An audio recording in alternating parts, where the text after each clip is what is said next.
Hi, this is an open testimonial to all the teachers at Princess Margaret Public School that have worked with my daughters for the past number of years, and the one who's about to join me at ODSS. I've been a teacher at ODSS for 29 years. During those years, I've been proud of some of the work I've done. I've always tried to make a difference, and I didn't always feel that I had accomplished my goals, but I did try, and I've tried to make a difference to the lives of my students. The fixation at the secondary level seems to be the curriculum. We all know it's more than the curriculum, but it doesn't really strike you deeply till you become a parent. There's a lot of criticism about our profession. The worst was during the Harris years, had fanned such negative public opinion of teachers that I actually avoided telling people what it was I did for a living. I'd say I was a technical writer, and if pushed, I would say I was a physics teacher, because that prefix physics seemed to make at least some of the public go, "Whoa, okay, that's hard." And it commanded some respect. Yet, why is that? The coaches work harder than I do. And if you don't think team building is a skill, then you try it. The one subject I dread for an on-call is gym class. If I get a grade 9 girls gym class, within 15 minutes, they're all in the washroom and I can't figure out how to get them back. As a thought experiment, you can imagine a zombie apocalypse. If there is no government and military response, who would be the best choice to rally humanity for its last stand? A coach and his team. There's no question about that. Now, of all the teachers, while the math and science teachers seem to get a modicum of respect from the public, it would certainly be the primary teachers who get the least demonstrated, saying, "Oh, you're not in the real world," as if for some reason you're animated, calling you glorified babysitters. It's brutally unfair. When I was in teachers college in IS science and math, we were encouraged to divide our lessons into 3 components or 4. And oh boy, did we complain about that. Why can't we just lecture? And if we had to write down 3 things to do in a class, that was so onerous. And then I did a single day in grade 1 class. There was about 100 micro lessons in 100 minutes. I was as exhausted as a cat in a windy fall leaf storm just from watching that class. And I just don't know how you do it. You just knock the socks out of any preparation in high school.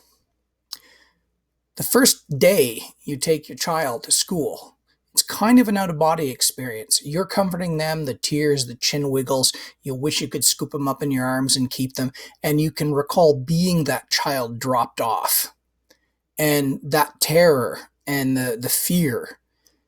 And if you think about it, there's an awful lot of unrecognized faith that in such an institution that citizens feel free to just drop off what are virtually infants en masse and walk away, trusting in the school to care for them. I just don't think it's acknowledged enough. Now, no teacher is the same once they become a parent. Once I became a daddy, the word student vanished from my vocabulary, and I started referring to them as children. And I consciously work on that because it makes a difference to how you approach that. And one of the amazing things is I don't think there's any kid in grade 9, 10, 11, 12 science going home and doing this for their parents, going, "Look what I did."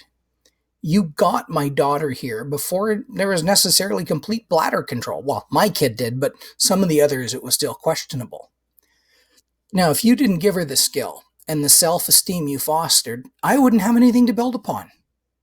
What is a number? What is counting is way harder to teach than y equals mx plus b. You laid the foundation for the work I do. Then I saw the report cards. Man, oh man. The kids come home, they're delighting in the day. Oh, daddy this, daddy that. You get to hear all that stuff. I don't know what the students I teach do when they get home. But then the report cards come out. And I mean, in high school, this is what we lament. Oh, look at the comments here I had to do. And 3 things here. We had to do 1 good, 1 needs improvement, and the next steps. And then I get these, like, the takeoff checklist for a 747 isn't as extensive as the report cards in grade school. My comments don't look like this anymore. I was embarrassed by these. Now, my comments go until Maplewood cuts me off, which is still only about this little tiny bit here. Oh my goodness, I do not complain about high school report cards anymore. Now, what about my kids? Hearing them talk about their day was great. Keira, it was all good. She thrived. She was happy and engaged. Yes, there were some bad days, but it was generally interpersonal. And I knew I could just stand up, walk down to the school, walk in, and talk to those teachers on the spot. So things for Keira wasn't perfect. She suffers from stress, but generally it was all good. Second kid marches to a different drummer. She struggled. She was behind her milestones. Intellectually, she's totally fine. But even the edibility of sand required some, repetitive experiments. But there was one thing that became really apparent really early on, and that was reading problems. I was so scared. She would not or could not read at all. And we are a family of readers, and I'm an educator, and my wife and I were at a loss. We tried everything at home. We could not get her to read. And for me, there was an extra dread, a really horrible dread, because rightly or wrongly, literacy is the meat and potatoes of the school system. And I knew what awaits a poorly literate student in high school, a lot of misery, and I was frightened for my child's future. But my kids went to Princess Margaret. And this was the moment my daughter's future changed, and it changed me permanently as a teacher too.